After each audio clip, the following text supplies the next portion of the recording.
يا أيها الذين آمنوا إذا نودي للصلاة من يوم الجمعة فاسعوا إلى ذكر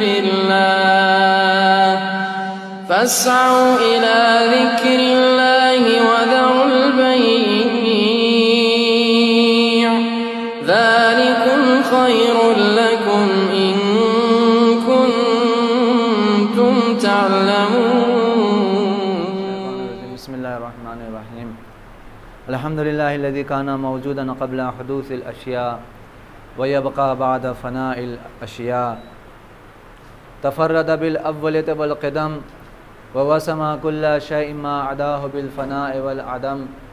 كما قال عز شانه كل شيء هالك إلا وجهه وكل نفس ذائقة الموت. وقال كل من عليها فان ويبقى وجه ربك ذو الجلال والإكرام. سبحان من لا يخفى عليه اختلاف النيات ولا يعزب عنه معاصي العباد في الخلوات. سبحان الذي منه خلقة العباد وإليه المعاد. فمن يعمل مثقال ذرة خيرا يره ومن يعمل مثقال ذرة شرا يره. نشهد أن لا إله إلا هو الملك الذي لا ينازع في ملكه ولا يزاد في حكمه. يعذب من يشاء بما يشاء كيف يشاء. يرحم من يشاء بما يشاء كيف يشاء. تعذيبه للمسيئين عدل وعفوه تفضل. وصلى الله على محمد وآله الطاهرين ولعنة الله على أعدائهم أجمعين. أما بعد فقد قال أمير المؤمنين علي بن أبي طالب عليه الصلاة والسلام اللهم صل على العلم وراثة كريمة والآداب حلل مجددة. صلوات پڑھ دیجئے محمد وعلى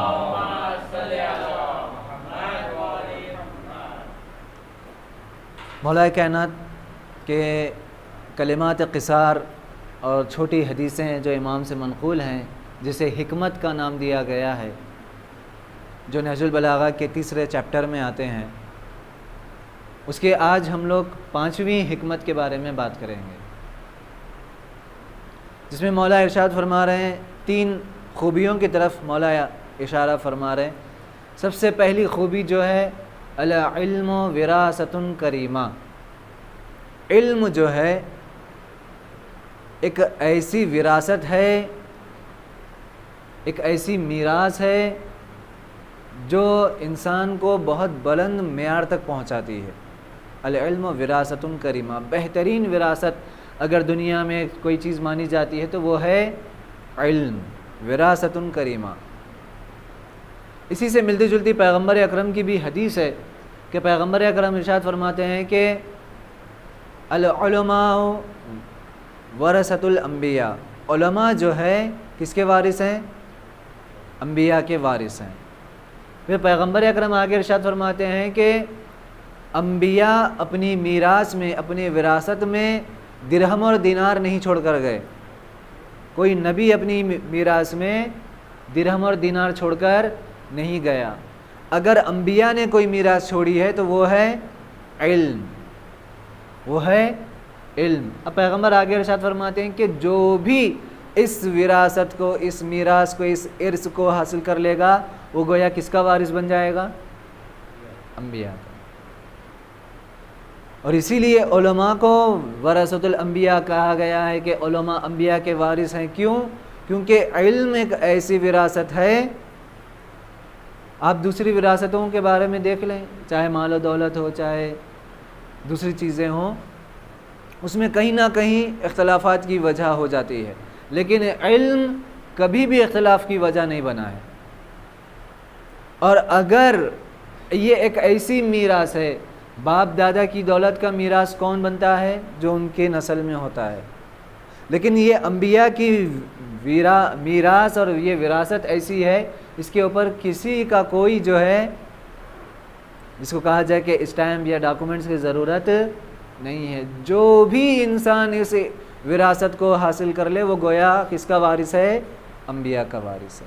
اس لیے مولا کائنات ارشاد فرما رہے ہیں 5ویں حکمت میں العلم وراثۃ کریمہ، بہترین وراثت ہے علم، اور جو بھی اسے حاصل کرے گا وہ انبیاء کا وارث بن جائے گا۔ لہٰذا علم کے بارے میں بہت سارے روایتیں ہیں، بہت ساری احادیث ہیں ہمارے پاس۔ خود امام حسن مجتبیٰ علیہ الصلاۃ والسلام سے بھی یا مولا کائنات کی احادیث بہت زیادہ ہیں۔ یہ مولا کائنات کا وہ واقعہ کہ جب پوچھنے والے نے آ کر پوچھا کہ علم بہتر ہے یا مال، واقعہ آپ لوگوں نے سنا ہوگا کہ جب پورا ایک گروپ آتا ہے اور آپس میں ڈسکشن کرتے ہیں کہ آج علی سے ایسا سوال کریں گے کہ سوال ہمارا ایک ہی ہوگا اور اس کے جواب الگ الگ ہونا چاہیے۔ تو وہ آ رہا ہے، وہ گروپ امام سے سوال کر رہا ہے کہ علم بہتر ہے یا مال؟ مولا فرماتے ہیں کہ علم بہتر ہے مال سے، کیونکہ علم انبیاء کی وراثت ہے اور مال نمرود اور ہارون اور شداد اور قارون کی وراثت ہے۔ پھر دوسرا آ کر پوچھتا ہے کہ علم بہتر ہے یا مال؟ مولا فرماتے ہیں کہ علم بہتر ہے، کیونکہ مال رکھنے سے پرانا ہوتا چلا جاتا ہے، لیکن علم پرانا نہیں ہوتا اس میں، اور نورانیت بڑھتی چلی جاتی ہے۔ پھر تیسرا آ کر پوچھتا ہے کہ علم بہتر ہے یا مال؟ مولا فرماتے ہیں کہ علم بہتر ہے۔ کیوں؟ کیونکہ مال اور دولت کو ہمیشہ جس کے پاس ہوتا ہے اسے چوری ہونے کا ڈر رہتا ہے کہ کہیں چوری نہ ہو جائے، لیکن علم چرائے جانے والی چیز نہیں ہے۔ علم بہتر ہے یا مال؟ امام پھر چوتھے کو جواب دیتے ہیں کہ علم بہتر ہے، کیونکہ علم انسان کے اندر تواضع، انکساری، ڈاؤن ٹو ارتھ یہ صفت پیدا کرتی ہے، لیکن انسان کے پاس جتنا مال و دولت بڑھتی جاتی ہے اس کے اندر اتنا ہی غرور بڑھتا چلا جاتا ہے۔ اور تقریباً 10 سوال اسی طریقے سے کہ آخر میں مولا کائنات ارشاد فرماتے ہیں کہ اگر تم قیامت تک میں ایسے ہی بیٹھا رہوں اور تم میں سے ہر کوئی آ کر یہی سوال پوچھتا رہے تو میں الگ الگ جواب دیتا جاؤں گا کہ علم بہتر ہے یا مال۔ تو علم آج دیکھیں، آج ساری دنیا میں کس کا بول بالا ہے؟ ٹیکنالوجی، ایجوکیشن، جو بھی علم حاصل کرے گا وہی آگے، اسی کی حکومت ہے۔ العلم سلطان، مولا کائنات نے ارشاد فرمایا کہ علم سلطان، علم بادشاہ ہے۔ یہ اگر علم نہ ہو تو انسان کوئی اپنی سہولتیں کی چیزیں نہیں بنا سکتا۔ یہ علم کی وجہ سے کہ دنیا اتنی سہولتوں کی طرف جا رہی ہے۔ اگر علم نہ ہوتا تو آج کوئی سہولت ہمیں دکھائی نہیں دیتی۔ یہ ساری سہولتیں علم کی بدولت ہے۔ اب یہاں پر سوال یہ ہوتا ہے کہ یہ جو علم کی بات کی جا رہی ہے یہ علم دنیاوی ہے یا علم دینی ہے؟ تو علم ہے۔ اب اس میں دونوں طریقے کی بات آتی ہے کہ انسان کن 2 چیزوں پر منحصر ہے؟ انسان 2 چیزوں پر منحصر ہے، بدن اور روح۔ لہٰذا انسان کے لیے ضروری ہے کہ بدن اور روح دونوں کے لیے جو علم کی ضرورت ہے وہ علم حاصل کرے۔ اب جو دنیاوی علم ہے، اسکول، ایجوکیشن، کالج، وہ بدن کے لیے مناسب ہے، اور کہیں نہ کہیں وہ روحانی تعلقات بھی انسان کے اس سے کہیں نہ کہیں کنیکشن ہو جاتے ہیں۔ لیکن جو علم انسان کی روح کے لیے ضروری ہے وہ علم جو انسان کو آخرت میں کام آئے گا، یہ جو انسان دنیا میں علم حاصل کرے گا 60-70 سال کے بعد ختم، قبر میں گیا ختم، اس کا وہ علم اس کے ساتھ ختم ہو گیا۔ لیکن وہ علم جو اسے آخرت میں کام آنے والا ہے وہ دینی علم ہے، وہ احکام کا جاننا ہے، وہ اپنی تاریخ کے بارے میں جاننا ہے، اپنے احکام کے بارے میں جاننا ہے۔ یہ علم ہم کو آخرت میں کام آنے والا ہے، اور یہ ہمیشہ، لہٰذا منکر اور نکیر کا سوال کیا رہے گا قبر میں؟ تم نے کتنے تم نے مارکس لائے، تم کتنا گریجویشن تم نے کتنا کیا، تم کون سے کالج سے تم پڑھ کر آئے؟ یہ سوال ہوگا منکر نکیر کا۔ منکر نکیر کا سوال کیا ہوگا؟ بچوں کو پتہ ہے کیا سوال ہوگا؟ جی، من ربوں کا، من نبیوں کا، من اماموں کا، ماں کتابوں کا، ماں دینوں کا، ماں قبلتوں۔ یہ جو سوال ہوں گے منکر نکیر کے کس بارے میں ہوں گے؟ یہ اس علم کے بارے میں ہوں گے جو علم ہماری روح سے تعلق رکھتا ہے، جو علم ہمارے آخرت سے تعلق رکھتا ہے۔ اور ان چیزوں کا جاننا اس علم سے بھی زیادہ ضروری ہے جس کی طرف ہم زیادہ تر ابھی بھاگ رہے ہیں، دنیاوی علم کی طرف۔ من ربک کا سوال کیا ہوگا؟ آپ فوراً کہہ دیں گے کہ تمہارا پروردگار کون ہے؟ تو سب کو جواب آتا ہے کہ اللہ۔ کیا اتنا سن کر منکر نکیر چھوڑ دیں گے؟ نہیں، گھنٹوں سوال جواب ہوں گے. اچھا تمہارے پاس کیا دلیل ہے کہ تمہارا پروردگار خدا ہے؟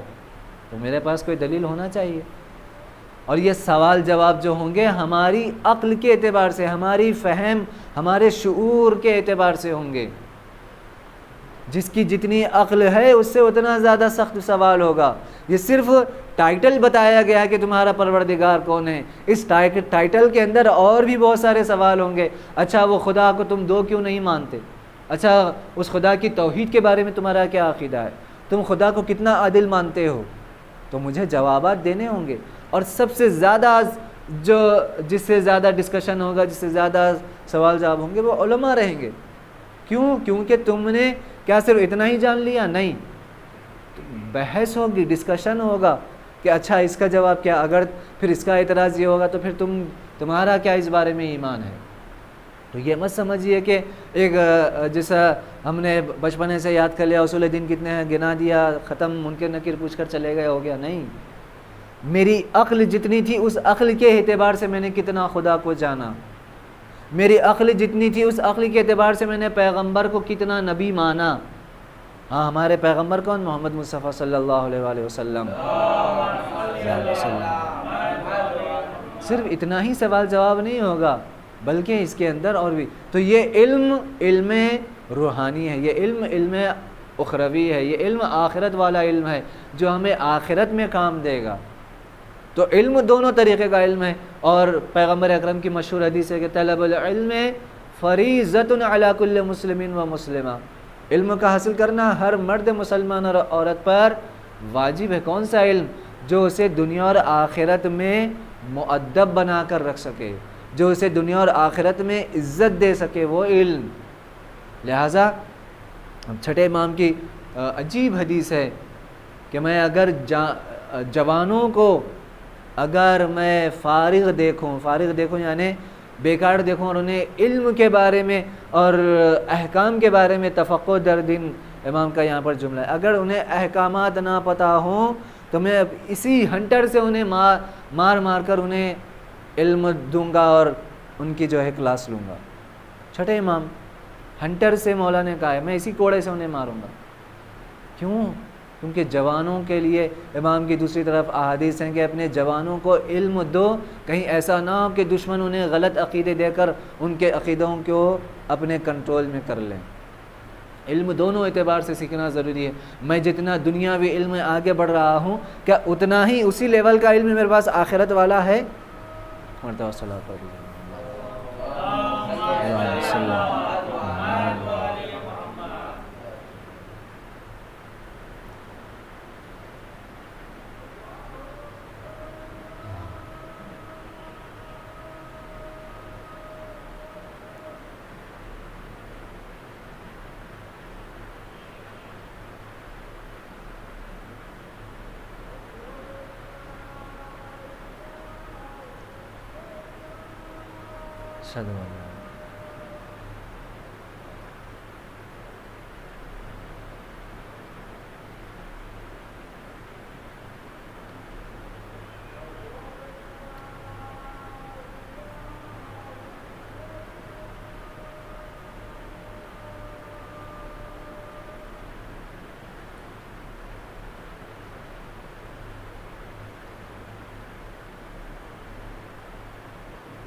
اللہم صلی علی محمد.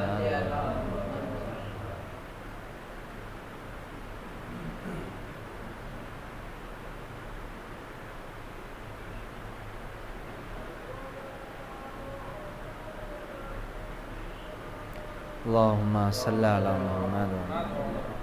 تو علم وراثت کریمہ ہے. علم ایک ایسی وراثت ہے جسے انبیاء اور اولیاء نے اپنے چاہنے والوں کے لیے اپنے چاہنے والوں کے حوالے کر کے گئے ہیں. اب اس وراثت میں ہم کتنے حقدار ہیں، ہم نے کتنا حصہ اس میں حاصل کیا ہے، اس وراثت انبیاء اور اولیاء سے ہم نے کتنی وراثت حاصل کی ہے، یہ اب ہمارے اوپر ہے.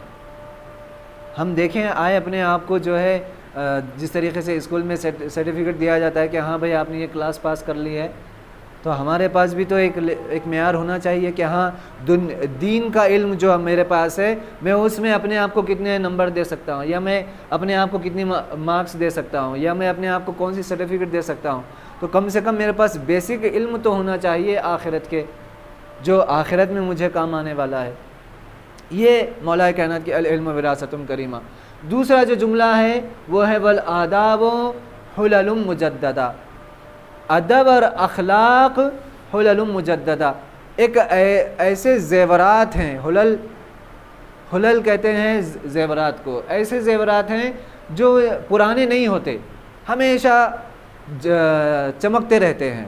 اگر آپ لوگوں کو وہ نوحہ یاد ہوگا جو ہوتے رہتے ہیں جسے حلۂ فردوس عطا. یہ حلۂ فردوس کیا ہے؟ حلہ عربی میں کہتے ہیں زیور کو، جو جنت میں جو زیور عطا کیے جائیں گے، حلۂ فردوس. تو عام طور سے جو زیورات پہنے جاتے ہیں اسے حلہ کہتے ہیں. والآداب حلل مجددہ، امام فرما رہے ہیں کہ ادب اور اخلاق جو ہے یہ کیا ہے؟ یہ بہترین زیور ہے، اور ایسا زیور ہے جو پرانے نہیں ہوتے. آپ دیکھیں زیور پرانے ہو جاتے ہیں، ان کو پالش کرنا پڑتا ہے، لیکن مولا فرما رہے ہیں ادب اور اخلاق کبھی بھی پرانے نہیں ہوتے. آپ دیکھیں اگر آپ کہیں انجان جگہ پر چلے جائیں، اگر کوئی آپ سے ادب اور اخلاق سے پیش آ رہا ہے تو آپ کہیں کہ واقعی یہ با ادب ہے، اسے جو ہے اخلاق سکھایا گیا ہے.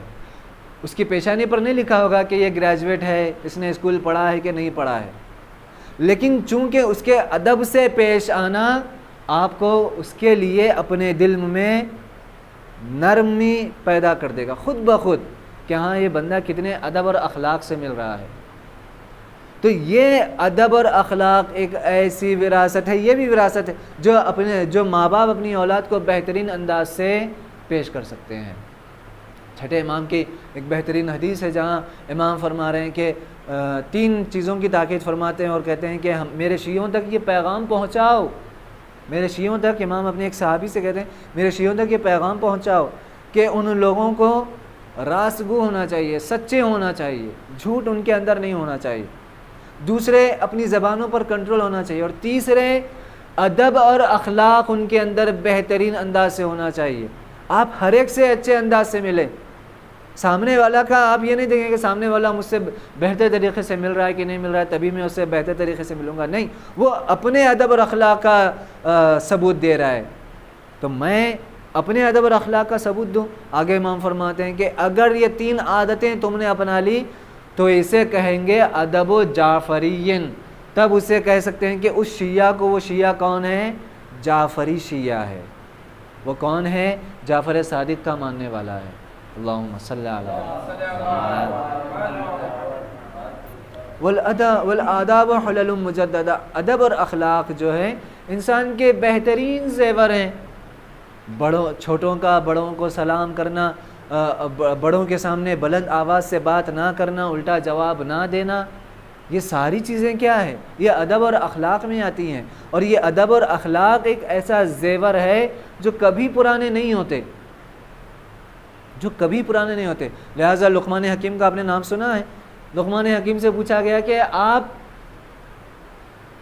اتنے با ادب کیسے ہو گئے؟ آپ نے یہ ادب اور اخلاق کہاں سے سیکھا؟ انہوں نے کہا بے ادبوں کو دیکھ کر میں نے ادب سیکھا ہے. بے ادبوں کو دیکھ کر میں نے، بدتمیزوں کو دیکھ کر میں نے ادب سیکھا ہے. کہا کیسے؟ کہا جو انسان بے ادب ہوتے تھے، بدتمیز ہوتے تھے، سمجھ میں آ رہا تھا کہ بھائی لوگ اس سے چڑھ رہے ہیں، کیوں؟ کیونکہ اس کی بدتمیزی کی وجہ سے چڑھ رہے ہیں، میں وہ کام نہیں کرتا تھا. تو فارسی کا شیخ سعدی کا ایک جملہ ہے، ادب از کی آموختی از بی ادبان. ادب اور اخلاق تم نے کس سے سیکھا؟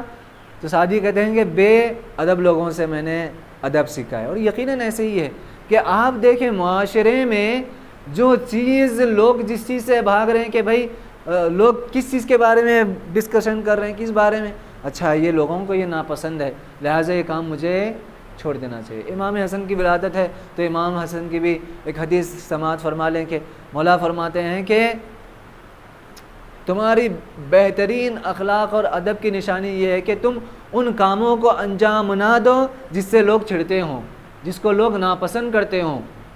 ان کاموں کو انجام نہ دینا ہی ادب اور اخلاق ہے. لہٰذا یہ آج کل کے زمانے میں جس دور میں ہم جی رہے ہیں، بے ادبی ختم کرنے کی سب سے بڑی سازش ہے، ایک لابی چلی ہے۔ بے ادبی کیسی؟ غلط الفاظ کا یوز کرنا، زبان کو ایک دم جس کو کہا جائے کہ زبان پر کوئی کنٹرول نہ رہنا۔ میں نے اس سے پہلے بھی عرض کیا تھا کہ گالیوں کو ایک دم نارملائز کر دینا، غلط ورڈز کو جو ہے نارملائز کر دینا۔ ابھی کچھ دن پہلے میں بچوں سے وہی ڈسکشن کر رہا تھا، ایک یوٹیوبر ہے، عام طور سے آج جتنے بھی آج یوٹیوبر ہیں وہ کیوں فیمس ہو رہے ہیں؟ آپ جتنی اپنی غلیظ زبان استعمال کریں گے آپ اتنے زیادہ، یہی تو فیم بنایا گیا نا کہ آپ جتنے زیادہ غلط الفاظ غلط ورڈز یوز کریں گے آپ اتنے زیادہ فیمس ہیں اور یوتھ کے لیے آئیکن ہیں۔ تو یہ جوانوں میں یہ چیز پھیلائی جا رہی ہے کہ اپنی زبان کو جتنا ہو سکے خراب استعمال کرو تو لوگ تمہیں عزت دیں گے، اور آخری زمانے کی یہی علامتیں ہیں کہ جہاں برائی کو عزت کا نمونہ بنا دیا جائے گا، کہاں گالی دینے کو کیا کر دیا جائے گا؟ ہاں بڑا ایجوکیٹڈ انسان ہے، بڑا مشہور انسان ہے، بڑا پہنچا ہوا انسان ہے۔ یہ سازشیں پھیلائی جا رہی ہیں۔ لہٰذا ادب اور اخلاق یہی ہے کہ میں بڑوں سے کتنا اچھے سے مل رہا ہوں، میں ماں باپ کو الٹا جواب تو نہیں دے رہا ہوں، ماں باپ کے ایک ہی بات کہنے پر فوراً سن لینا یہ سب سے بڑا ادب ہے۔ اگر میں اپنے گھر میں اپنے ماں باپ کے ساتھ اچھے سے پیش آ رہا ہوں تو میں بازار میں بھی لوگوں کے سامنے اچھے سے پیش آؤں گا۔ اور آپ دیکھیں، بچوں سے میں کہہ رہا ہوں، اگر اپنے ماں باپ کو بازار میں لوگوں کے سامنے اگر آپ مشہور کروانا چاہتے ہیں، عزت دلوانا چاہتے ہیں، تو یہ دیکھیں کہ آپ بازار میں کیسے لوگوں کے ساتھ ہیں۔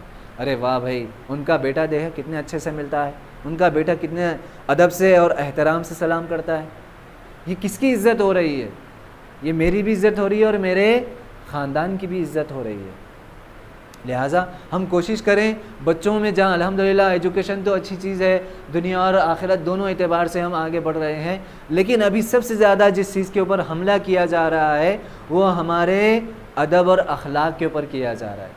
یہ ادب اور اخلاق کو اگر ہم اپنائیں گے، گھروں میں ہوں یا بازار میں ہوں، تو یقیناً ہم کامیاب ہیں۔ خداوند عالم سے یہ دعا ہے کہ خدایا ہمیں مولا کائنات کی ان حدیثوں پر عمل کرنے کی توفیق عنایت فرمائے۔ بسم اللہ الرحمن الرحیم۔ والعصر ان الانسان لفی خسر الا الذین آمنوا وعملوا الصالحات وتواصوا بالحق وتواصوا بالصبر۔